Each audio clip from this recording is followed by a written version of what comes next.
Olá! A Operação 2,80, uma alusão ao preço da passagem de ônibus em Goiânia, tenta apontar culpados pela depredação de cerca de 100 ônibus do transporte coletivo nas últimas manifestações em Goiânia.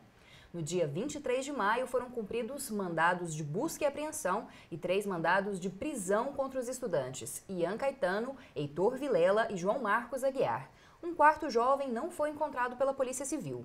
Os 3 presos ficaram na casa de prisão provisória até o dia 29 de maio, quando foi concedido um habeas corpus. Para falar sobre essa operação e também sobre a criminalização dos movimentos sociais em Goiás, estão aqui no estúdio o professor da Faculdade de Ciências Sociais da UFG, professor Francisco da Mata Tavares. Olá, professor, novamente. Muito obrigada por estar aqui. Eu que agradeço, é um prazer estar aqui para debater sobre esse tão relevante assunto na nossa sociedade. Bom, também contamos com a presença novamente do professor Ricardo Barbosa, que é professor do mestrado em Direitos Humanos aqui da UFG também. Muito obrigada novamente, professor. Eu que agradeço a oportunidade. Bom, e nós também gostaríamos, na verdade, de contar com a presença da Polícia Civil, de um representante da Polícia Civil. Aqui no estúdio convidamos um representante que infelizmente não pôde comparecer. Bom, em nota, a assessoria da Polícia Civil reafirmou a convicção de ter agido dentro da legalidade e das atribuições constitucionais. E afirmou ainda que a ação não teve como pano de fundo a criminalização dos movimentos sociais, mas tão somente cumprir o papel de reprimir práticas criminosas que ficaram estampadas nos movimentos idealizados com finalidade de depredar e incendiar veículos do transporte coletivo. Isso, uma nota da assessoria da Polícia Civil. E mais um pouco da opinião da Polícia Civil e uma explicação sobre essa operação você confere agora na matéria produzida pela TV UFG. No dia 23 de maio foi deflagrada a Operação 2,80, pela Delegacia Estadual de Repressão a Ações Criminosas Organizadas, para apurar os danos causados aos veículos do transporte coletivo de Goiânia durante as manifestações que se iniciaram no ano passado. 3 estudantes foram presos. Segundo investigações, eles e mais um jovem que não foi encontrado pela Polícia Civil teriam participado ou incitado os danos ao patrimônio das empresas concessionárias do transporte coletivo da capital. Por hora, pesa contra eles a incitação ao crime, o dano ao patrimônio público e a formação de quadrilha, hoje tratado como associação criminosa, né? Ainda existe a possibilidade de virem a responder, e a gente está analisando isso, pelo crime de incêndio. Quando se incendeia veículos de transporte coletivo, existe uma imputação específica a respeito. Agora, tudo isso ainda vai ser analisado até o fechamento das investigações.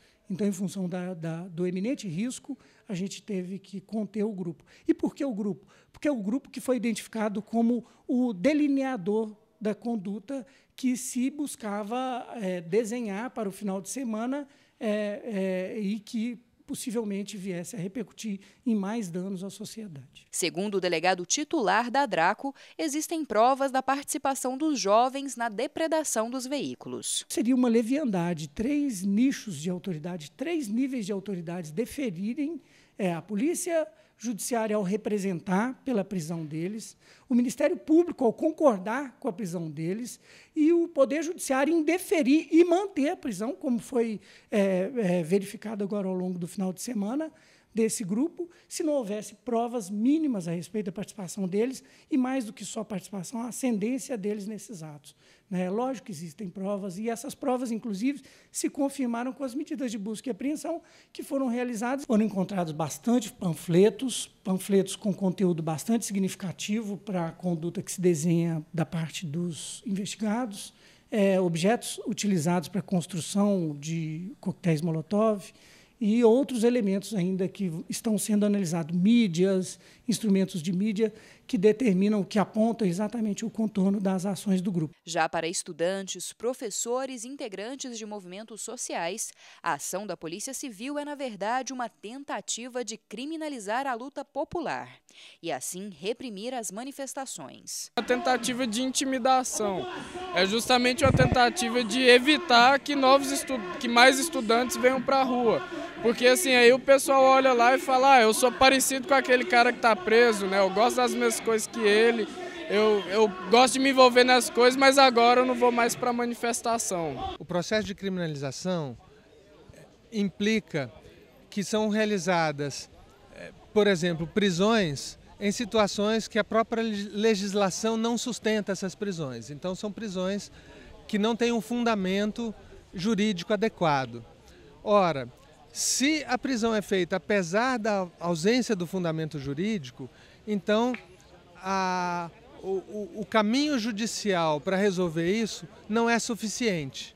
Então, por isso que as mobilizações são importantes, porque a mobilização é uma maneira como a sociedade civil demonstra a sua inconformidade com algo injusto que está sendo feito. Durante a semana em que os jovens estiveram presos, várias entidades se posicionaram contra a ação da Polícia Civil goiana. E a sociedade goianiense se mobilizou por meio das redes sociais e de passeatas para protestar contra as prisões e a repressão aos manifestantes. A meu juízo, é fundamental que a sociedade goianiense, a sociedade goiana, se una nesse momento para repudiar esse ato de autoritarismo. Porque não é possível sustentar uma situação que cuja ilegalidade já foi demonstrada, uma prisão arbitrária, uma prisão política de estudantes que estavam lutando para preservar direitos que foram sequestrados das classes trabalhadoras em prol de grandes detentores do capital. Todas as instituições que querem preservar a democracia estão unidas no sentido de combater essa criminalização.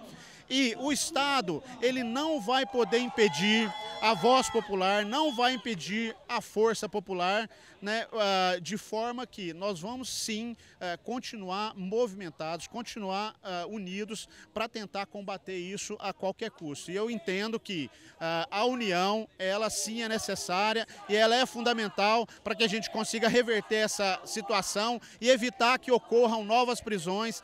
Bom, para começar, professor, o senhor como advogado dos 4 jovens, gostaria que o senhor fizesse a avaliação dessa ação, dessa operação 2,80, um nome aí bem, na verdade, parece uma ironia, né? 2,80 o preço da passagem, que subiu recentemente, um dos motivos principais das últimas manifestações. Como é que o senhor avalia essa ação?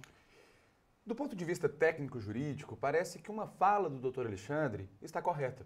Seria uma leviandade a Polícia Civil, o Ministério Público e a primeira, e lembremos, apenas a primeira instância do Poder Judiciário, entenderem como cabível um mandado de prisão em um processo em que não há os mais pálidos, os mais tímidos, os mais remotos indícios de autoria de qualquer crime por parte de qualquer um desses estudantes. Ele tem razão. Foi uma grande leviandade e uma prisão, portanto, claramente ilegal, claramente não respaldada pelo nosso ordenamento jurídico, como muito acertadamente decidiu o Tribunal de Justiça do Estado de Goiás em uma decisão da desembargadora relatora na primeira vara criminal, que finalmente restabelece a legalidade nessa situação. E por que foi uma leviandade? Porque os autos não apresentam, diferentemente do que foi dito, nenhuma evidência, nenhum elemento quanto a práticas criminosas por parte dos estudantes. Eu apreciei minudentemente, com muito cuidado, cada página, seja do inquérito, seja do processo judicial. Não há apreensão de qualquer elemento apto à produção de coquetéis Molotov, artefatos incendiários. Portanto, essa informação não procede, ela não é correta. E, de fato, há livros, livros, por exemplo, para o qual fui convidado para ser coautor. Um livro chamado Cidades Rebeldes, publicado por uma muito renomada editora chamada Boitempo, com coautores famosos em todo o mundo por sua produção intelectual, que hoje está apreendido como um indício de incitação ao crime. Há, de fato, panfletos. Um dos jovens é um artista gráfico que coleciona panfletos de movimentos sociais desde 1917 à contemporaneidade. O outro jovem é meu orientando em um projeto de pesquisa em que lidamos com ativismo e movimentos sociais. Portanto, ele coleciona panfletos como um acervo para sua pesquisa científica. E esses instrumentos foram entendidos como indícios do delito de incitação ao crime. Isso é uma atecnia, isso é antijurídico e, felizmente, o Tribunal de Justiça do Estado de Goiás, ao menos em parte, pelo menos, já restabeleceu a legalidade. Nesse sentido, o doutor Alexandre tem razão. É uma leviandade o que aconteceu. Então, não há provas de que os 3 tenham sido, os 4, na verdade, tenham ocasionado algum tipo de dano ou tenham incitado essa prática. Não há provas. Mais do que a inexistência de provas, inexistem indícios. Não há, portanto, qualquer testemunho consistente, né, de testemunha, portanto, idônea, que não tem interesse na questão. Não há vídeos, não há nenhum elemento que coloque esses estudantes no delito, por exemplo, do artigo 163, parágrafo 1º, inciso 3, dano qualificado. Não há elemento que diga que eles tenham incitado práticas criminosas. Eles podem ter feito determinadas produções artísticas mais ou menos intensas, eles podem ter, e de fato fizeram, tomado parte pacificamente em manifestações, mas práticas delituosas tipificadas no nosso Código Penal ou na legislação que o complementa, definitivamente não há, e eu digo isso na condição de quem analisou com muita cautela cada página desse processo. Professor Ricardo, o senhor, enquanto estudioso, como professor do mestrado em Direitos Humanos, como é que o senhor avalia também a prisão desses meninos tão jovens, entre 18 e 20 anos, ficaram na CPP quase uma semana, envolvido com outras pessoas que cometeram vários tipos de crime também? Como é que o senhor enxerga essa prisão? Olha, eu não vou me ater a elementos do processo, está aqui o professor, né, Francisco, que tem muito mais elementos para colocar. Eu posso falar da perspectiva da universidade, dos diferentes grupos de pesquisa, né, que trabalham com movimentos sociais, que trabalham com direitos humanos, né, porque a universidade prontamente, né, desde das suas instâncias superiores, ou seja, a gente teve notas do Consune, a participação efetiva da reitoria, já que, né, desses estudantes foram presos 3, são estudantes da universidade, grupos de estudos, faculdades, assembleias universitárias, ou seja, importante notar que foi gerada uma grande comoção dentro da universidade, justamente por isso que o professor Francisco destacou, né? A arbitrariedade, a excessividade das medidas que foram empreitadas contra esses 3 rapazes, né? Isso gerou, né, para além do que não está nos autos, né, uma preocupação muito grande na comunidade acadêmica. Ou seja, a pesquisa, por exemplo, que o IAM participa, do qual o professor Francisco é uma pesquisa aprovada em todas as instâncias da universidade, né, desde, né, da instância da área até o comitê de ética da universidade.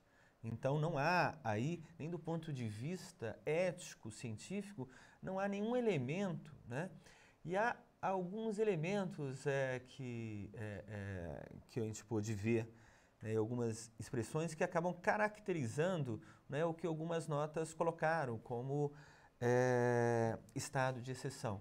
A presença da palavra subversivo, subversividade, num processo, né, remonta a isso. Não é possível, né, aí do ponto de vista não jurídico, mas do ponto de vista da sociologia, da ciência política, da história, não se remeter a um momento de exceção quando um inquérito apresenta essa palavra. Então, é possível lembrar de ditadura, né? É possível lembrar de luta antiterrorista, é possível lembrar de uma série de elementos que já foram muito presentes, né? Então, isso mobilizou, gerou solidariedade. Outra coisa é o sofrimento, como você destacou, né? Para uma pena que mesmo em tese condenados, caso houvesse indício, caso houvesse materialidade, a pena não seria de prisão, porque, né, esses meninos foram presos, né? Então, o sofrimento gerado à comunidade acadêmica, gerado às famílias, né, gerado aos próprios, né? Então, essa, né, criou essa zona de solidariedade, né? Então, isso é importante destacar, como é que e a fala mesmo, e a nota que vocês destacaram aqui, um outro elemento importante. A nota começa dizendo que a intenção não era criminalizar movimentos sociais, e a nota se trai usando a palavra movimento para justificar a prisão, né? Então, vejam, há um ato, aí estou falando fora também da questão jurídica, há um ato falho muito claro, né? Mesmo do ponto de vista psicológico, do ponto de vista penalista, assim, a própria nota se entrega, né? Então, uma coisa, né, é o que o delegado destacou sobre o formalismo, sobre o caminho formal da onde que se deve correr uma determinada ação. A outra coisa é o conteúdo, né, que isso está posto. Então, do ponto de vista jurídico, o professor Francisco já destacou, e do ponto de vista sociológico, do ponto de vista histórico, do ponto de vista da ciência política, está claro também, aí vou tomar emprestado uma palavra, indícios, né, do que os diferentes grupos da universidade, os grupos de pesquisa, professores, doutores, viram, né, como arbitrariedade, estado de exceção, né, criminalização dos movimentos sociais e prisão política pode se materializar do ponto de vista analítico teórico. Até pelo material que foi apreendido no mandado de busca, né? A maior parte eram panfletos, né? Como se fosse você não pudesse se expressar, não pudesse pensar diferentemente do que a sociedade determina. Olha, em algumas residências, tudo o que se apreendeu foram instrumentos de expressão.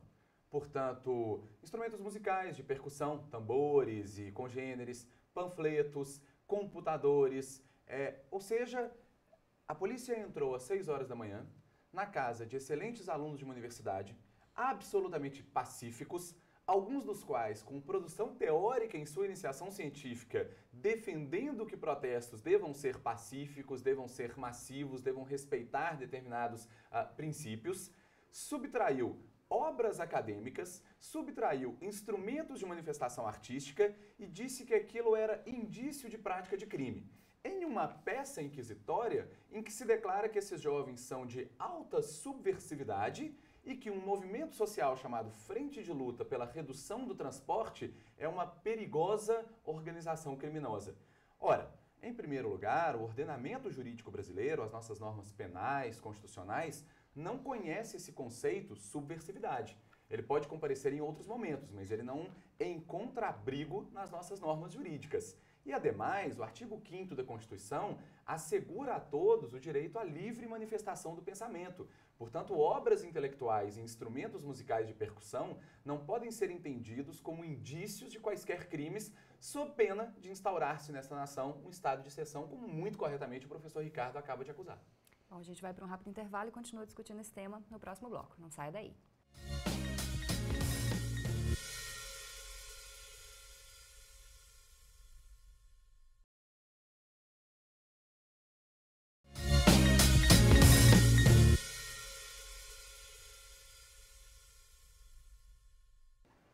Hoje o Conexões debate a Operação 280 e a criminalização dos movimentos sociais a partir dessa operação. Estão aqui no estúdio conosco para falar sobre esse assunto o professor Ricardo Barbosa, que é do mestrado em Direitos Humanos aqui da UFG, e também o professor Francisco Tavares, que é da Faculdade de Ciências Sociais aqui da UFG. Bom, professor, o senhor falou da mobilização da universidade e também de como a universidade entende toda essa questão, essa operação, essa investigação. Também houve um professor da universidade que foi pedido a dar uma opinião na delegacia. Houve esse boato na internet, nas redes sociais. Isso aconteceu mesmo? Os professores também estão se sentindo investigados por essa operação? Bom, se houve algum professor que foi à delegacia, isso eu não sei dizer, né? A sensação,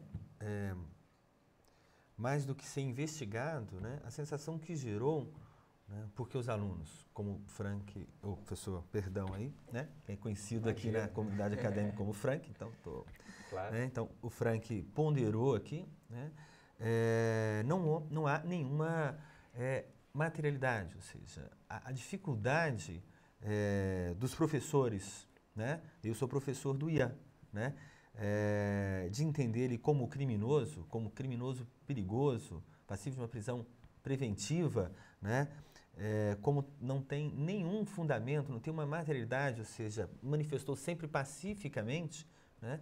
Isso gerou uma inquietação entre diferentes professores. Então, não foi raro encontrar professores que ficaram sem dormir. O professor Carlos Ião ficou sem dormir, que também é professor do IAN, passou a noite em claro, a noite de sexta-feira para sábado. Professores que não conseguiam produzir, pararam as suas produções, encaminhar relatórios, artigos, né? Tanto que, por exemplo, a minha faculdade, que também é a Faculdade de Ciências Sociais, né, produziu nota, fez assembleia, a sua direção participou de vários momentos, né, de discussão, organização interna. O Consune da universidade parou, né, a sua pauta e colocou um item novo na sua pauta, né? Então, isso mostra o sentimento de apreensão, no mínimo, né? De inquietação, né? Sobre esse fato. Quais seriam os novos, né? Então, fica legítimo pensar quais seriam os novos alvos da criminalização, né? Então, veja, né? Diferentes movimentos, o Movimento Nacional de Direitos Humanos, Movimento Sem Terra, Movimento de Sem Teto, já passaram. Agora, movimento estudantil, mais uma vez, a gente teve vários momentos que ele passou por esse momento de criminalização, né? Eu cheguei a pensar, só para descrever esse sentimento, lembrando uma pesquisa da professora Dalva, que estuda violência e criminalidade, quando ela perguntava num grande survey no estado de Goiás, de que os jovens tinham medo. E quando isso era cruzado, né, para os jovens de baixa renda e jovens de alta renda, mudava muito o que os jovens tinham medo, né? Então, os jovens de classe média alta, tinham dois principais medos. Os pais morrerem e não passarem no vestibular. Os jovens de classe baixa, o principal medo, né, era o medo da polícia.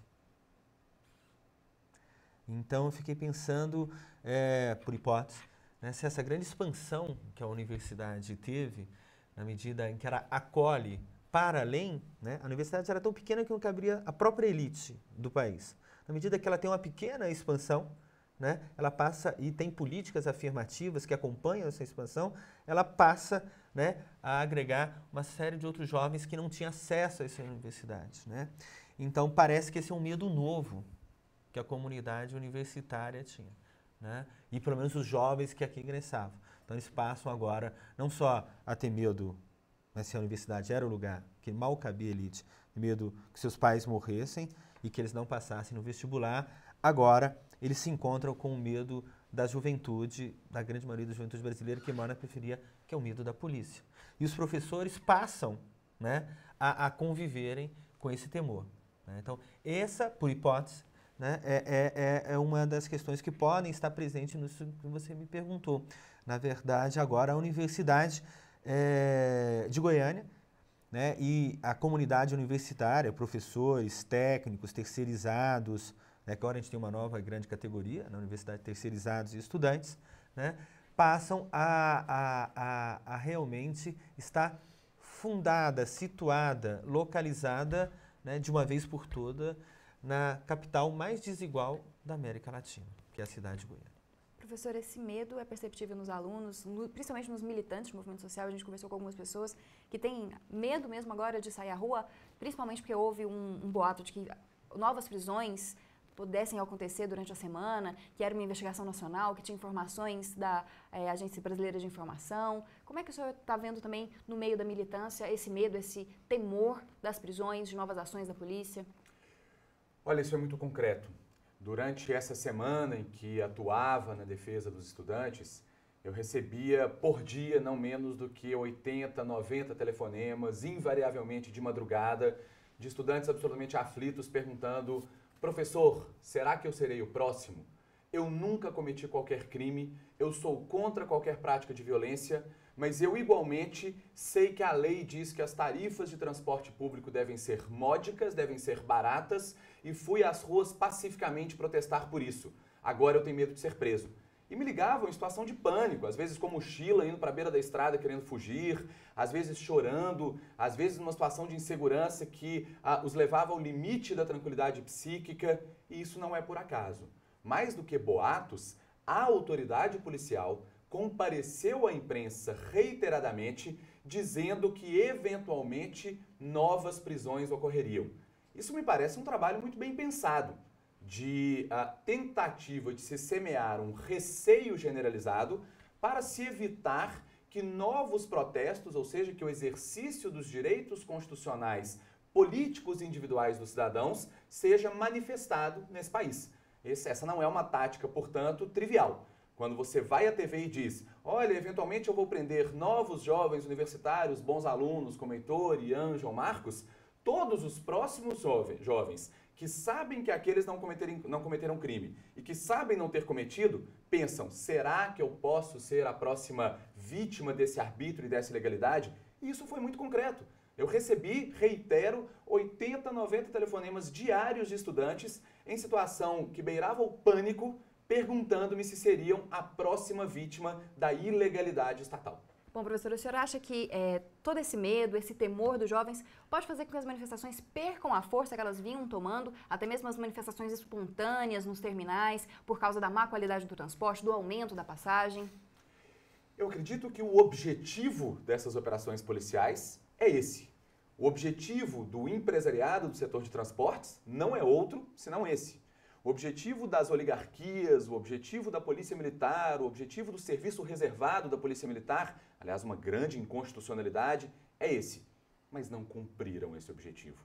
Porque tão logo as prisões aconteceram, grupos, movimentos sociais progressistas, forças políticas que há muito tempo não se uniam, foram juntas, unidas, em defesa dos direitos democráticos de cidadania válidos em nosso país. Então, de fato, essas operações queriam esvaziar as ruas, mas as duas belíssimas, unitárias e pacíficas manifestações ocorridas na cidade de Goiânia, as últimas quinta e terça-feira, provam que esse objetivo não foi alcançado. E como que faz se você quiser alcançar o objetivo de reduzir manifestações? Cumpra a lei e atenda às demandas. Abaixe as tarifas, respeite os direitos civis de livre manifestação, aceite a ideia de que a cidade deve ser gerida participativamente, como prevê o Estatuto das Cidades, ouça o povo, cumpra direitos sociais. Portanto, o problema das manifestações é um problema de reivindicação por direitos que estão sendo sonegados pelo Estado. É preciso dizer que há uma questão de legalidade a envolver as manifestações. É um Estado agindo na ilegalidade ao não gerir a cidade participativamente, como prevê a lei, ao não dispor sobre tarifas de ônibus módicas, como prevê a lei, ao não dispor sobre liberdade de manifestação e de expressão cultural, e, portanto, as pessoas vão às ruas, no seu lígimo direito de protesto, para pedirem o acesso a garantias que elas já têm. Portanto, se o poder público, se o empresariado, se as forças policiais chamam a manifestação de bagunça ou não querem que elas aconteçam, que cumpram os direitos e que, portanto, atendam às legítimas reivindicações que lhes dão ensejo. Já está provado pelo que aconteceu nessa semana em Goiânia que a repressão quer reduzir as manifestações, mas só consegue aumentá-las. Eu queria até comentar um pouco isso que o Frank, aí do ponto de vista do que gera solidariedade. Diferentes autores, diferentes matizes, deixam absolutamente isso muito claro. O que gera solidariedade, gera organização? Então, o início do vai falar partilhar carências. Né? Então, assim, enquanto essas carências não forem né, cuidadas, né, as manifestações vão continuar a correr, as mobilizações vão continuar a correr. É isso que gera solidariedade. Né? O movimento sem terra é possível, né? Não por causa de uma ideologia ou de um agrupamento ou de uma doutrinação. É por causa da má distribuição de terra no país. A relação de causalidade é isso. Manifestações para um transporte melhor acontece porque partilha essa carência, porque o transporte público brasileiro, goiano em especial, né, é muito carente de qualidade, de pontualidade, né, de bom serviço. Né? Outra forma de gerar solidariedade, aí pegando Martin Buber, é sofrimento. Né? Martin Buber fala que toda comunidade é uma comunidade de sofrimento. O que aconteceu na universidade é isso. Né? Então, mais ainda, a gente pode fazer isso também, uma análise, não só desde a ação da polícia, ou da truculência da ação da polícia. Né? Assim, manifestações sociais que parte desse princípio também, que a violência, a truculência é forma de organização, em geral, elas se esvaziam. Né? Em diferentes momentos onde que a radicalização, né, de determinados setores, né, de movimento social deixa de discutir a carência, né, que mobiliza a sociedade, que mobiliza o cidadão, que mobiliza as comunidades e passa a praticar, como a polícia o fez agora, né, arbítrio, ilegalidade, né, incitação à violência, que é isso que a polícia fez nesse determinado, eles também se esvaziam, né, esvaziam da mesma legalidade e legitimidade como esvaziou a ação da polícia, que a primeira turma do TJ reconheceu. Então, veja, tanto um lado quanto o outro estão esse é o cuidado, né? E esse é o outro segredo das grandes mobilizações, né? Permitir, né, cada vez mais, a partir dessa partilha de carência, a partir dessa, se a gente fosse pegar um outro autor, né, a partir do mal público, né, se a gente for pegar Pisorno, né, ou seja, de criar solidariedade, zona de solidariedade em torno do mal público, no caso, o mal público aí são as organizações sociais, não é a sociedade manifestando. O mal público é a falta da qualidade do transporte. Festejar o nome da operação como o nome do aumento, também, do ponto de vista analítico, do ponto de vista psicológico, diz a que serve a operação. Né? Se a operação fosse quanto a passagem era? 2,70? Né? Isso deixa claro, a operação é 2,80. Está afirmando que não a qualidade, mas o aumento da... Então, esses detalhes, né, é que puderam possibilitar esse conjunto de valores, essa movimentação unitária, né, de setores que até em determinados momentos talvez não estariam juntos, mas essa arbitrariedade, né, essa violência gerada pela ação da polícia, psicológica, né, física, mental, né, que gerou essa... A gente vai para mais um intervalo e no próximo bloco a gente finaliza esse debate a respeito da Operação 2,80 e da criminalização dos movimentos sociais.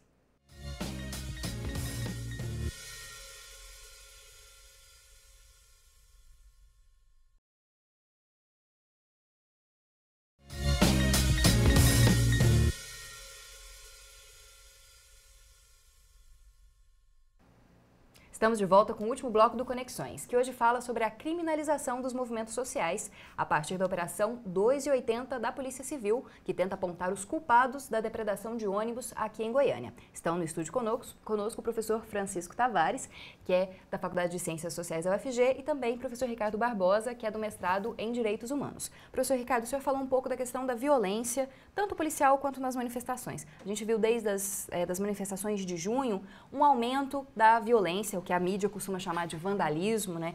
De quebra-quebra. Aqui em Goiânia, vários ônibus incendiados, um aqui mesmo dentro do campus, o Eixo Anhanguera também incendiado durante as manifestações, pessoas nos terminais que se sentiam lesadas naquele direito e quebravam os terminais, quebravam os ônibus. Como é que o senhor enxerga essa questão da violência nas manifestações? Isso é o ápice do descontentamento? É uma forma de mostrar que as pessoas querem, exigem os seus direitos? Olha, da minha ponto de vista, a violência nas manifestações mostra, né, o ápice do descontrole. Esse descontrole, né, é o descontrole da situação. Né? Esse é o descontrole das políticas públicas em torno a esses bens, ao bem público. Ao descontrole, né, da forma de atuação do aparelho repressivo do Estado em torno das manifestações. Né? Uma coisa que sempre nas manifestações do ano passado, que a gente pôde também examinar e avaliar do ponto de vista de como eram dadas as ordens, né, para a participação do aparato de segurança, né, tinha uma coisa que sempre me intrigava. Né? As ordens geralmente tinham inclusive a questão da metragem. Né? As manifestações indicavam, as manifestações podem ir até determinado lugar ou podem se aproximar de determinado prédio ou de determinada personalidade, 100 metros, 200 metros, 300 metros. Olha, isso mostra, né, e geralmente símbolos do poder. Prefeitos, governadores, assembleias. Né?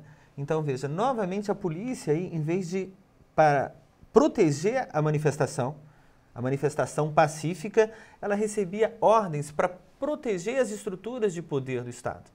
Ou então a proteção, como nesse caso que você citou, né, do patrimônio das empresas que estão envolvidas no caso aí da questão do transporte.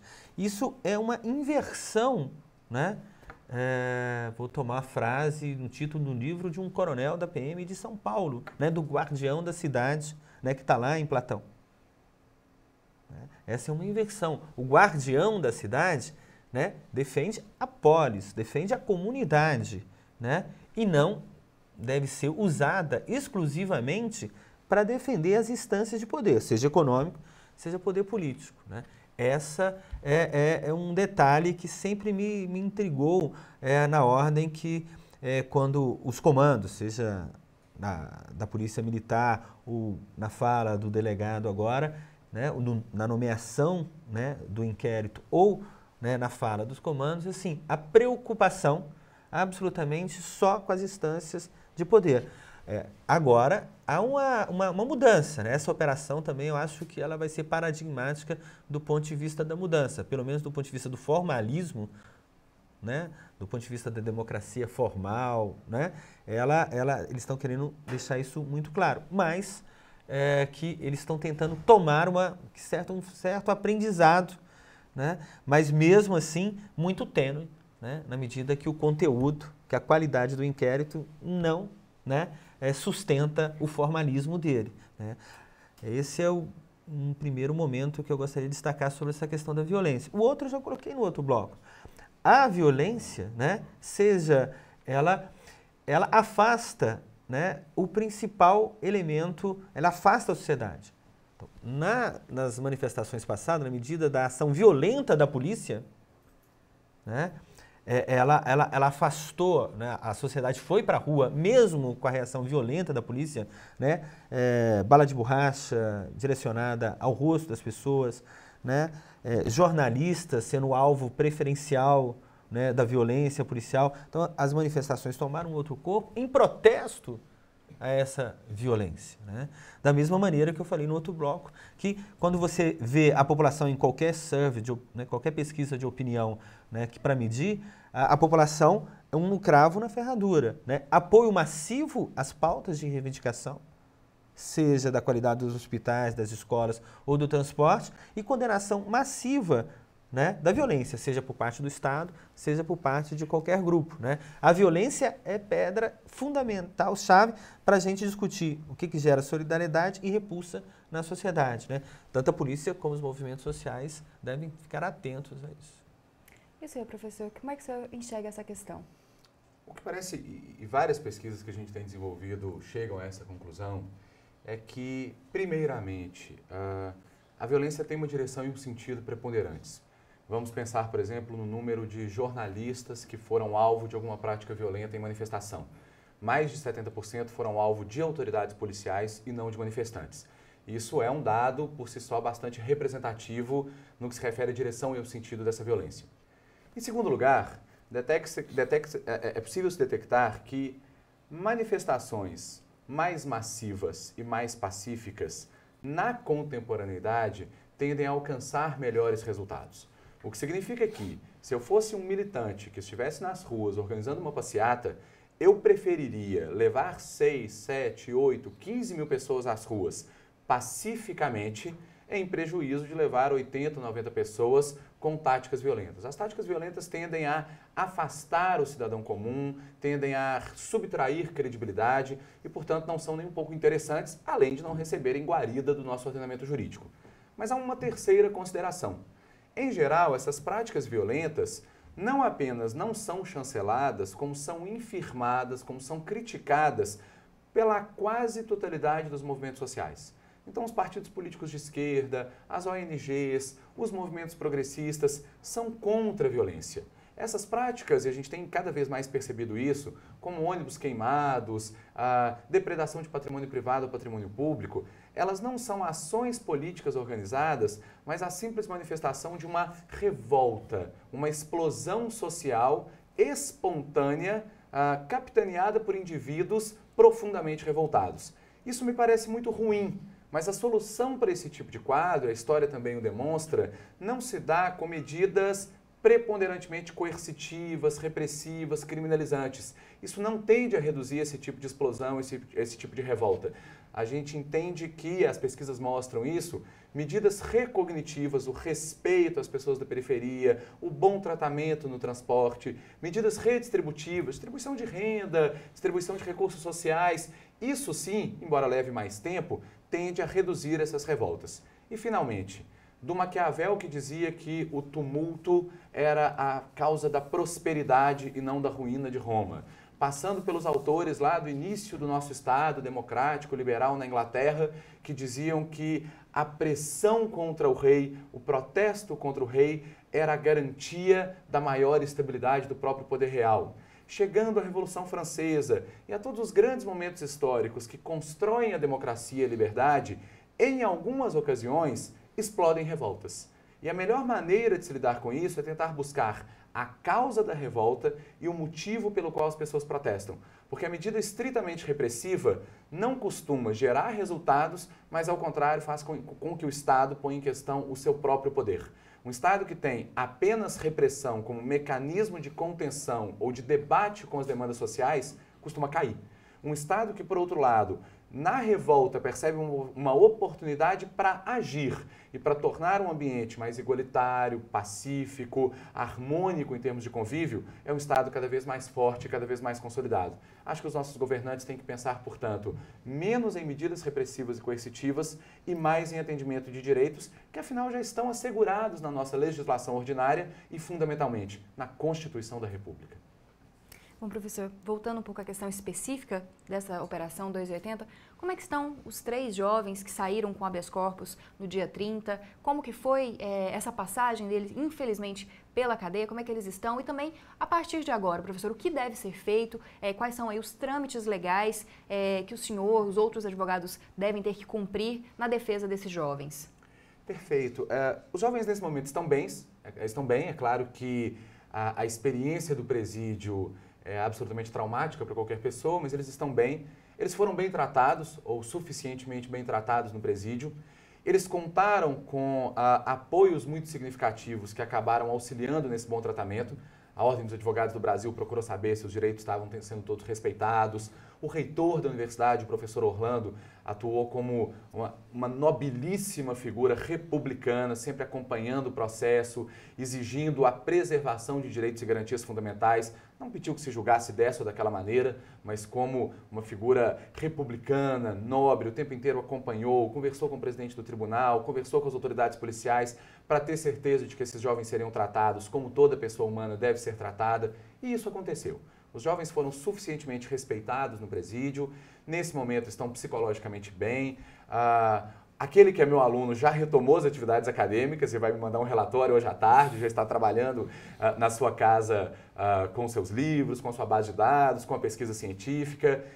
E o momento agora, acredito eu, do ponto de vista técnico-jurídico, é o do arquivamento desse inquérito policial. Porque eu insisto, não há quaisquer indícios da autoria de crimes tipificados no nosso ordenamento jurídico naquele inquérito. Se assim é, impõe-se normativamente o seu arquivamento. Então, eu acredito que o próximo passo seja esse e que a própria autoridade policial haverá de atuar em obediência aos melhores ditames do direito pátrio e pedirá o arquivamento desse processo. Eu tenho certeza que a própria autoridade policial perceberá que não tem elementos suficientes sequer para recomendar ao Ministério Público em um relatório qualquer ajuizamento de ação penal, porque crime não há, e isso está muito claro nos autos do processo. Até mesmo com a acusação de formação de quadrilha, que é uma acusação tão grave, né? A formação de quadrilha seria um delito que vem ali como um satélite de um núcleo delitivo que seria o crime de dano. Um dano concernente à depredação de um patrimônio pertencente a concessionária de serviço público e, portanto, qualificado na forma do parágrafo 1º, inciso 3 do artigo 163 do Código Penal. Ocorre que esse dano inexiste. Se inexiste o dano, inexiste a associação para praticá-lo. Então, todos os demais delitos passam a ser desclassificados a partir do momento em que não se comprova a prática de dano por parte desses jovens. E eu asseguro com muita tranquilidade, nenhum desses 3 jovens praticou dano contra qualquer patrimônio público ou privado. Às vezes o espectador diz, mas eles estão defendendo esse tipo de prática porque acham que isso é correto, eles estão querendo proteger os alunos da universidade. Eu falo com muita tranquilidade. Pessoalmente, eu sou contra essas práticas e estou absolutamente convicto de que esses 3 estudantes não as fizeram. E é por isso que os defendo com tanta veemência e com tanta segurança. Bom, infelizmente nosso tempo chegou ao fim. Queria agradecer. Muito obrigada novamente, professor Ricardo. Eu que agradeço. Obrigada também, professor Francisco. É um prazer, eu estou sempre à disposição. A gente com certeza vai continuar acompanhando o caso, trazendo novas informações aí à medida que o tempo passe. Bom, e agora você assiste o Conexão Urbana com notas sobre eventos acadêmicos e culturais.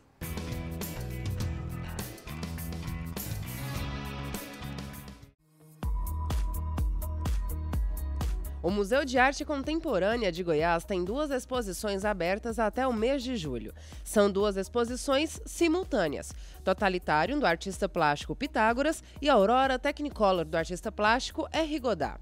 O horário de visitação é de terça a domingo, das 10 horas da manhã às 4 horas da tarde. O Museu de Arte Contemporânea fica no Centro Cultural Oscar Niemeyer. A Galeria da Faculdade de Artes Visuais da UFG convida para a exposição Sintomas Estéticos do Plural. A exposição apresenta as pesquisas estéticas dos docentes da FAV e reúne obras de diversos artistas. A visitação pode ser feita das 9 horas da manhã ao meio-dia e da 1 hora da tarde às 5 horas da tarde. A galeria fica no campus Samambaia. O Conexões de hoje chega ao fim, mas você pode participar dos próximos debates mandando perguntas, sugestões de pauta ou também matérias prontas. Você faz isso acessando as redes sociais ou então mandando um e-mail. Você também pode assistir a todos os episódios que já foram produzidos pelo Conexões no blog do programa. Eu te espero no próximo sábado, às 5h30 da tarde. Os horários alternativos agora são no domingo, às 9h15 da noite e na segunda-feira, às 8h15 da noite. Uma ótima semana para você!